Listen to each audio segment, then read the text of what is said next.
अजय अभी ये कह रहे हैं कि रिलायंस का शेयर उन्होंने 1345 पे लिया हुआ है, 100 शेयर उनके पास हैं, क्या नज़रिया है? और जो दुनिया के दादा जिनका आप ज़िक्र कर रहे हैं, उन्होंने एक ट्वीट करके बताया कि रिलायंस जो है अमेरिका में 300 कितने मिलियन? 300 बिलियन, बिलियन मिलियन तो बहुत छोटा हो गया, 300 बिलियन, 300 अरब डॉलर, मतलब 300 अरब रुपए भी नहीं है, 300 अरब डॉलर है। तो सोचिए कितना बड़ा निवेश है, हिस्टोरिक, खुद ट्रम्प बोल रहे हैं। नई तेल रिफाइनरी लगने वाली है रिलायंस की तरफ से, जिसमें कुल निवेश 300 अरब डॉलर का होगा। अभी कंपनी ने कुछ बताया नहीं है, जहाँ तक जितनी देर तक मैं देख पाया था। कंपनी की ओर से औपचारिक सूचना नहीं है, लेकिन ट्रम्प साहब आजकल सबकी प्रेस रिलीज इशू करने वाली पीआर एजेंसी बन चुके हैं, चाहे वो भारतीय सेना हो या फिर रिलायंस हो। तो उन्होंने प्रेस रिलीज इशू कर दी है अपनी तरफ से।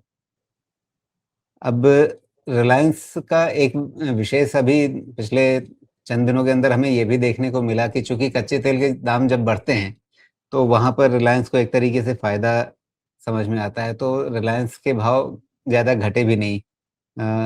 थोड़ा-सा बाज़ार के कॉन्ट्रा चल रहा है इस समय।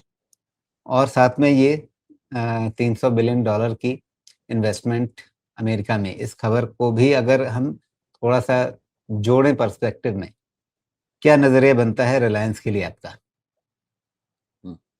इस सवाल पे एक सवाल करूंगा फिर जवाब दूंगा। रिलायंस ने 300 बिलियन डॉलर का इन्वेस्टमेंट करने का डिसीजन लिया अमेरिका में, जिसके लिए मिस्टर अनाउंसर डोनाल्ड ट्रंप ने अनाउंस कर दिया। ओके, हम कहीं बिजनेस करने जाते हैं तो हम सिर्फ परोपकार करने जाते हैं कि हम कमाने जाते हैं? आपके यहाँ मैंने इन्वेस्टमेंट कर दिया तो सब मैं कमाई आपको दे के आ जाऊंगा? मैं धर्म यहाँ कोई धर्म का काम कर रहा हूँ कि मैं बिजनेस कर रहा हूँ? तो उनको तुम चपड़-चपड़ अनाउंस करने में क्या जाता है? रिलायंस वहाँ बिज़नेस करने जा रहा है, ठीक है, तुमको 4 पैसे देगा तो वो 10 पैसे भारत में लेके आएगा। ये भी तो थोड़ी उनको बुद्धि होनी चाहिए थी। तो चलिए, आपके यहाँ उनको तो बोलना था कि हमारे यहाँ कुछ लग रहा है, लगने के लिए हमारे यहाँ के लोगों को एम्प्लॉयमेंट मिलेगा, दुनिया होगा, जो भी होगा। लेकिन मेरा इसमें रीडिंग ये रहेगा कि रिलायंस अगर बिज़नेस करने जा रहा है, अगर 4 पैसे उनको देगा तो 6 यहाँ लेके आएगा या 8 यहाँ लेके आएगा। वो अब हमारी बुद्धि होनी चाहिए। नहीं तो रिफाइनरी लगा के कोई परोपकार तो नहीं करेगा भाई साहब वहाँ पे। अब रही बात कि अभी तो वो एक स्ट्रैटेजिक मूव है ना, उसमें तो बहुत समय लगेगा सेट करने में। कितना साल लगता है जी। पता नहीं, 2 साल लगे, 3 साल लगे, पता नहीं कितना लगता है समय। हाँ, लेकिन लेकिन अभी रिलायंस अपने प्रोजेक्ट्स जल्दी इम्प्लीमेंट कर लेता है। अगर वो इस परियोजना में वाक़ई उतर रहे हैं और गंभीर हैं, तो जल्दी कर लेंगे। और अमेरिका तेल का एक बड़ा बाज़ार है, वहाँ पर काफ़ी ज़्यादा क्रूड उपलब्ध भी है। मतलब लॉजिकल बनता है। और साथ में आप ये सोचिए कि रिलायंस के लिए एक तरह से ये काफ़ी एक बड़ा ज्योग्राफिकल डाइवर्सिफ़िकेशन होगा। क्योंकि अगर रिफाइनरी बिज़नेस आपका एक आपके बिज़नेस का एक काफ़ी बड़ा हिस्सा है, शुरुआत में तो वही मुख्य था। और आज आप देख रहे हैं डाइवर्सिफ़ाइड है, टेलीकॉम है, रिटेल है, फाइनेंस है, सब कुछ है, लेकिन मूल तो वही है ना, रिफाइनरी वाला कारोबार। और वहाँ से अभी हमने जियोपॉलिटिकल टेंशन्स के बीच में देखा कैसे रिफाइनरीज़ बहुत आसान टारगेट बन जाती हैं। तो अगर आप भविष्य के लिए देखिए, 10-20 साल के लिए देखिए, अगर ये ज्योग्राफिकल डाइवर्सिफिकेशन रिलायंस करती है और अमेरिका में एक रिफाइनरी इतने बड़े स्केल की लगाती है, तो ये काफ़ी मुझे लगता है कि एक दूरगामी सोच है इसमें। ट्रम्प भले ही अपनी चेस्ट थम्पिंग करें, लेकिन ये रिलायंस के लिए भी एक मतलब कहें कि उनके लिए एक वाटरशेड मोमेंट होगा।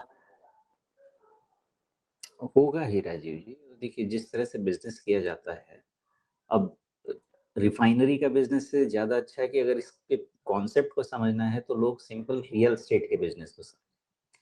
कोई भी इंसान अगर रियल एस्टेट का बिज़नेस करता है तो सबसे पहले मान लीजिए कि वो एक टेरिटोरियल प्लेयर है।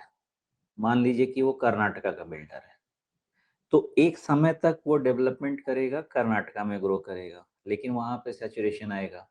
लेकिन अगर उसको लगता है कि रियल एस्टेट में अभी और भी पोटेंशियल है, तो कर्नाटका से फिर तेलंगाना, आंध्रा, तमिलनाडु, केरला इधर बढ़ेगा। फिर इसमें बढ़ेगा, फिर एक पूरा का पूरा क्षेत्र जहाँ तक कवर कर सकता है वो करेगा। फिर भी उसको लगता है कि अभी और भी इसमें दम है, तो फिर वो इनऑर्गेनिक ग्रोथ की तरफ बढ़ेगा, एक्विजिशन शुरू करेगा। मतलब क्या है कि एक बिजनेस शुरू किया जाता है और उससे फिर अपनी रिजर्व्स को बनाया जाता है, कमाई होती है, प्रॉफिट आता है, रिजर्व बनता रहता है। अगर इस बिजनेस में दम है तो हम उस बिजनेस को ग्रो करते रहते हैं। पहले हम ग्रो करेंगे उस एरिया में, एरिया खत्म हो गया हम एक्सपैंड करेंगे, सब शुरू होगा, लेकिन एक समय आएगा कि वो बिजनेस हर तरफ से हो सकता है कि कंट्री में सैचुरेट हो जाए, तो हम क्रॉस कंट्री जाएंगे, उधर में ग्रोथ देखेंगे। फिर हो सकता है कि हमको समझ में ये आए कि देखिए ये बिजनेस अब कैसा है कि 2027 के बाद ऑयल डिमांड पीक हो सकता है, 2003 के 30 के बाद हो सकता है ऑयल डिमांड गिरने लगे, ऑल्टरनेट सोर्स ऑफ एनर्जी आने लगे, तो हमारे पास जो कैश बन रहा है उसको हम न्यू टाइप ऑफ बिजनेसेस में भी डाइवर्सिफाई करें, उसमें हम उसको लगाते रहें, सो दैट जो नया बिजनेस आने वाला है उसके लिए भी हम तैयारी करें। बिजनेस का तरीका मुझे, मतलब अगर मैं क्रूड बोलूँ तो यही समझ में आता है। तो रिलायंस ने शुरुआत ऑयल से किया, लेकिन जिस तरह से फिर न्यू इकोनॉमी बिजनेसेस आते रहे, उनके पास कैश बनता रहा, उन्होंने अपने ऑयल बिजनेस को रखा है, लेकिन कंट्रीब्यूशन धीरे-धीरे उनके अदर बिजनेसेस से बढ़ता जाएगा, बिकॉज़ इसमें ज़्यादा मार्जिन आएगा, नया ग्रोथ ज़्यादा आएगा। But at the same time अभी तक ऑयल का बिजनेस मरा नहीं है, उसमें भी एक्सपेंशन के स्कोप हैं। तो दोनों चीज़ साथ में होता है। अब हो गया इधर में तो फिर यूएस में मिल रहा है रिफाइनरी लगाने का मौका, तो वहाँ लगाएँगे। साथ में अदर बिज़नेसेस में जो कैश है, डिप्लॉय करते रहेंगे, so that new economy businesses भी आता रहे। तो इसी मेथड से चल रहे हैं कि उसमें स्कोप है, तो वहाँ पे जाके रिफाइनरी लगा रहे हैं। जी। हालाँकि इस खबर में बिल्कुल ये ध्यान रखना चाहिए कि ये ट्रम्प साहब का बयान है, कंपनी ने अभी तक जितनी जानकारी मैं देख पाया, खोज पाया है या कंपनी की ओर से कोई औपचारिक बयान मेरे पास भी अभी तक नहीं आया है।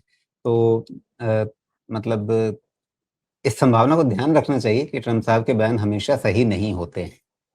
तो अ, एक बात जो उन्होंने रखी है, उसका संभावित असर क्या हो सकता है, उसका विश्लेषण हम कर रहे हैं। लेकिन वापस इनका जो सवाल है हमारे दर्शक अजय जी का, उसको वापस फ़ोकस करें, 1345 पर इनका भाव है खरीदा हुआ। आगे के लिए क्या इनको करना चाहिए? निवेश बढ़ाना चाहिए, जो निवेश है वो उसे बनाए रखना चाहिए या कुछ और सोचना चाहिए? फॉर सम टाइम इस चीज़ पे क्लैरिटी नहीं मिलेगी। क्यों नहीं मिलेगी? बिकॉज़ अगर आप रिलायंस के वीकली चार्ट में जाएँगे, तो आपको एक क्लियर डबल टॉप का इंडिकेशन तो मिल जाएगा इसमें। अभी डबल टॉप का करेक्शन जो इसने लो बनाया है 1300, यहाँ पे खत्म हो जाएगा, या इस डबल टॉप का करेक्शन 1150 की तरफ जाएगा। आंसर फ्यूचर में मिलेगा, अभी नहीं मिलेगा। मेरे हिसाब से 1300 के मार्क को ध्यान में रखना चाहिए, जब तक उसके नीचे सस्टेन्ड क्लोज नहीं आए, और बहुत एक्साइटमेंट यूफोरिया का भी कोई रीज़न नहीं है ना? तो आपके पास 1300 है, ऊपर में शायद 1450 रहना चाहिए। जस्ट एक क्विक नज़र देखता हूँ मैं। ऊपर में 14, हाँ, 1450 रख सकते हैं। ऊपर में 1450 है। तो ये रेंज में रिलायंस रहना चाहिए। रेंज से इधर साइड निकलने दीजिए, फिर अपने फैसले आप ले सकते हैं। कोई दिक्कत नहीं है ज़्यादा उसमें। जी। लेकिन अभी इस बात को बोल देना कि 1300 वाला रह जाएगा क्या? थोड़ा मुश्किल काम है, जब तक 1450 के ऊपर सस्टेन होना शुरू नहीं। जी।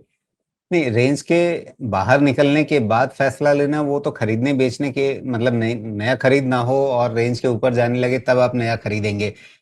इस तरह की रणनीति होती है। जब वो खरीद करके 1345 पे बैठे हुए हैं, तो फिर उन्हें अपनी एक्जिस्टिंग पोज़ीशन को मैनेज भी करना है और साथ में नया इसमें कुछ और जोड़ना है या नहीं, इस हिसाब से देखना होता है। तो हमें उस लिहाज से उनकी मदद करनी है।